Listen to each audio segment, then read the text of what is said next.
Salve galera, mais um vídeo e esse não é o mesmo vídeo, tá? Porque eu tô gravando em sequência um do outro, a gente já fez o vídeo aqui da análise, né, do que foi esse confronto entre o Botafogo e Capital, fazendo uma projeção para a equipe dos próximos jogos, né? E agora a gente vai falar aqui um pouquinho sobre algumas situações, né, envolvendo o mercado do Botafogo, né, envolvendo Igor Jesus, envolvendo Cuiabano, Elinho, né, entre outras situações. Se inscreve aqui no canal, deixa o seu like, ativa o sininho para você não perder nenhuma novidade, vamos para cima. Esse aqui é o canal Brown e Fogo. Neste canal você tem Botafogo todos os dias, tá bom, rapaziada? Todo santo dia você vai ter Botafogo. Tem outros canais que eu falo de futebol internacional, futebol nacional, tal. Você pode conhecer mais sobre o meu trabalho e vários lugares onde eu publico vídeos aí diários, né, nas redes sociais, em diversas redes sociais, fechou? Vamos lá, gente. Primeiro de tudo, deixa eu falar aqui um pouco, atualizar aqui algumas questões de janela do Botafogo. O Botafogo, de fato, tá sondando a situação do Elinho e não é de hoje, tá?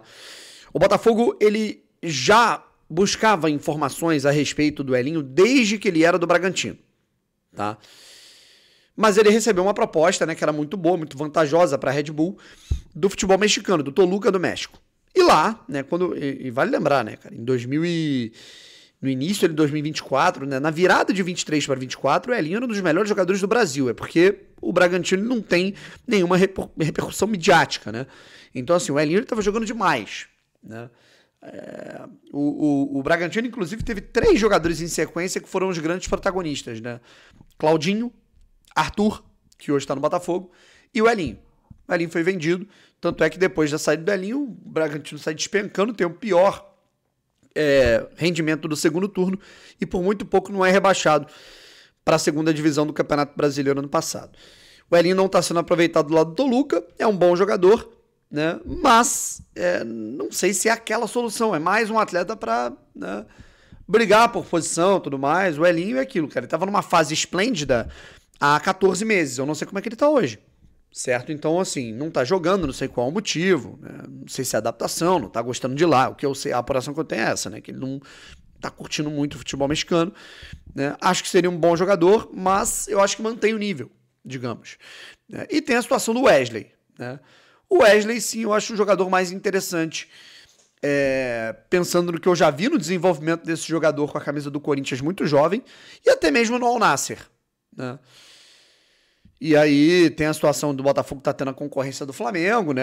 Só que o Al Nassr tem uma proximidade aí grande com o John Textor, o Botafogo tá estreitando laços com o futebol saudita, né? Até usei isso como exemplo naquela situação toda do Cristiano Ronaldo, isso aí, cara, esquece. E tem essa parada do Di Maria também, que eu acho que é muito utópica, né? Toda vez que tem um nome muito midiático, uma coisa muito bombástica, um nome que é muito acima, aquela prateleira toda que a gente conhece, eu tento colocar pés no chão, né? Até para não parecer que eu tô tratando a situação, né, como algo maior do que ela é, tá?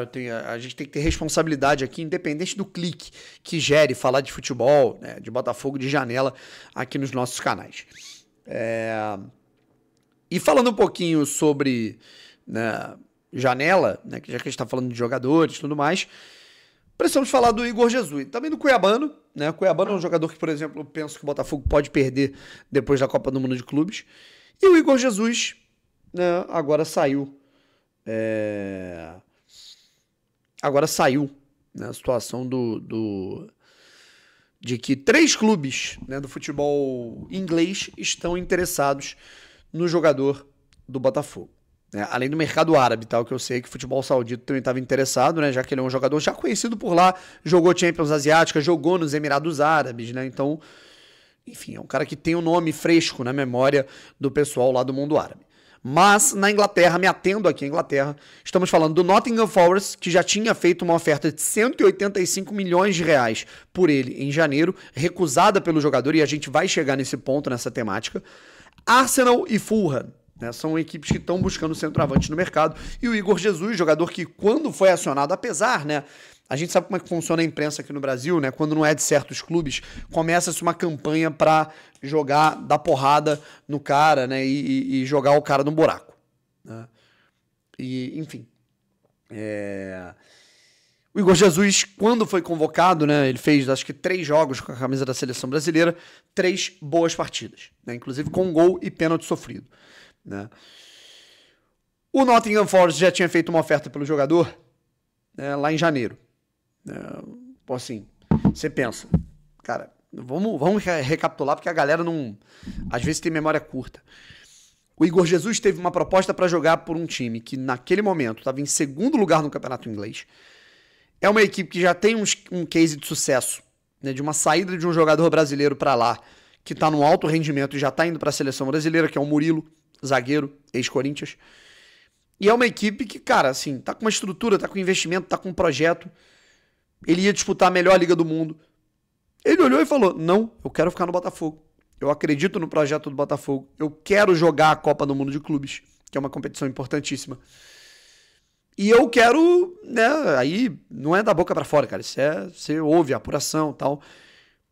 Ele queria porque queria, tá? Mas, pô, eu quero ficar no Botafogo. Eu quero me identificar mais com o clube, ficar mais tempo na história do clube. Eu tô aqui só há 6 meses, né? Então, assim, eu quero carimbar mais o meu nome na história do Botafogo, né? E o que a gente viu esse ano da parte do Botafogo, não da torcida, é óbvio, né? Mas de quem gere o clube, foi descaso. O ano só começa em abril. Teve convocação em fevereiro. O Igor Jesus ficou de fora, em março, né? O Igor Jesus ficou fora dessa convocação. Porque em janeiro e fevereiro o Botafogo não estava disputando nada direito. O Botafogo não estava levando a temporada a sério. Como é que o Igor ia marcar os gols dele para continuar competindo pela convocação, sendo municiado por jogadores sub-20 no Campeonato Carioca? Jogando com o Catado contra o Madureira. Sem um treinador no banco, que era o Carlos Leiria, no entregador de colete, né?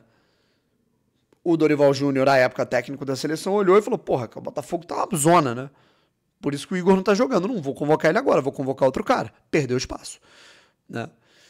As coisas não estão fluindo da maneira que ele pensava, né? O Igor, pela falta de planejamento do Botafogo em 2025, ele perdeu um pouco de prestígio, sim. Ele perdeu um pouco de renome, sabe? Da mesma maneira que o Igor Jesus ele foi alavancado pelo projeto do Botafogo em 2024, ele ganhou uma relevância que ele não ganharia jogando nos Emirados Árabes. Quando ele deu o voto de confiança para o projeto ao invés de ir embora para a Inglaterra, ele, né, acabou percebendo que, cara, talvez não seja má ideia ouvir as propostas do futebol europeu. Isso daí não é a minha opinião, isso aí é uma apuração. Correto? Então, em breve, né, após a Copa do Mundo de Clubes, a gente pode sim ter uma despedida do Igor Jesus. E não só dele, de outros jogadores. Justamente por isso. Quando você olha, cara, pô, você tem a oportunidade. Pô, Europa, o cavalo não passa 2 vezes. Mas, pô, tô bem aqui, o projeto tá bom, tô disputando o título, tô sendo convocado para a seleção brasileira. Agora, tá tudo uma zona. Isso acaba sim influenciando.